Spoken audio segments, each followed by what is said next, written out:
देश की राजनीति में आजकल गारंटी शब्द काफ़ी ट्रेंडिंग है। इसके पीछे है कि नरेंद्र मोदी ने कहा कि वो गारंटी देते हैं। तो इसी तरह से बिहार की राजनीति में सुशील मोदी जो बीजेपी के नेता हैं, उन्होंने गारंटी शब्द का इस्तेमाल कर कहा है कि जेडीयू के राष्ट्रीय अध्यक्ष ललन सिंह इस्तीफा दे रहे हैं और 29 तारीख को इस्तीफा हो जाएगा। हमारे साथ अशोक चौधरी जी। अशोक जी, ये इस्तीफा दे रहे हैं क्या ललन जी? देखिए, ये हमारे दोनों ललन सिंह और हमारे नीतीश जी एक हमारे शीर्षस्थ नेता हैं पार्टी के। और हमको तो आज तक हमें जानकारी नहीं है कि कोई इस्तीफे की बात है या ललन सिंह जी के हटने की कोई बात है।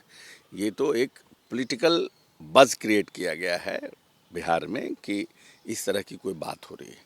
और जहाँ तक सुशील मोदी जी का है, अब सुशील मोदी जी भारतीय जनता पार्टी के नेता हैं और जनता दल यूनाइटेड में क्या हो रहा है उसकी कंट्रोवर्सी को हवा दे रहे हैं, बयान दे करके कि जनता दल यूनाइटेड में क्या कंट्रोवर्सी है उसको हवा देने की कोशिश कर रहे हैं कि जनता दल यूनाइटेड में कुछ ठीक नहीं हो। तो बीजेपी अपनी स्ट्रैटेजी का पार्ट है उनका।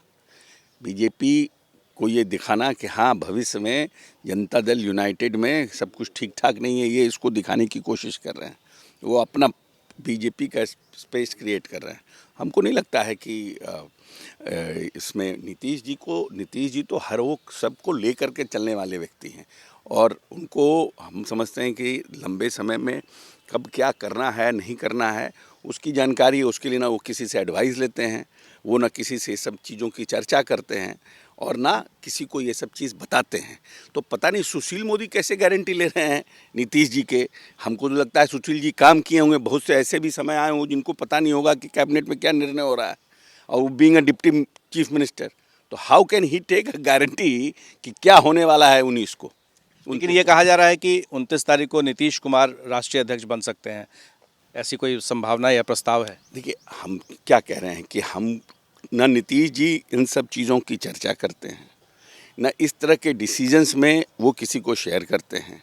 इस तरह के डिसीजन नीतीश जी के अपने होते हैं। लेकिन नीतीश जी का और ललन सिंह जी का जो संबंध है वो बहुत ही मतलब जिसको बोलते हैं कि एक फ्रेंडली और बहुत ही घनिष्ठ संबंध है। और लंबे समय से पॉलिटिकली दोनों व्यक्ति ने इस पार्टी को खड़ा करने में एक अहम भूमिका का निर्वहन किया है।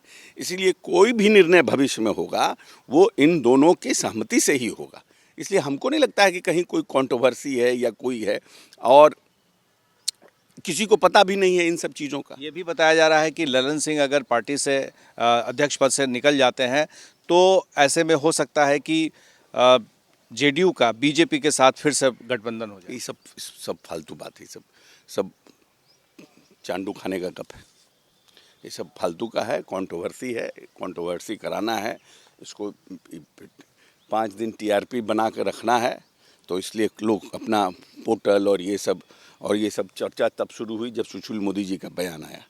तो बयान में कोई सच्चाई है? नहीं, कोई सच्चाई नहीं, कोई दम नहीं। आपने सुना अशोक चौधरी को कि कैसे एक तय करके कुछ ऐसे कंट्रोवर्सी विवाद खड़े किए जा रहे हैं जिससे कि जेडीयू को नुकसान पहुंचाने की कोशिश हो रही है। लेकिन फिलहाल ऐसी कोई बात नहीं है। हमारे सहयोगी शैलेश के साथ प्रकाश कुमार, एबीपी न्यूज़, पटना।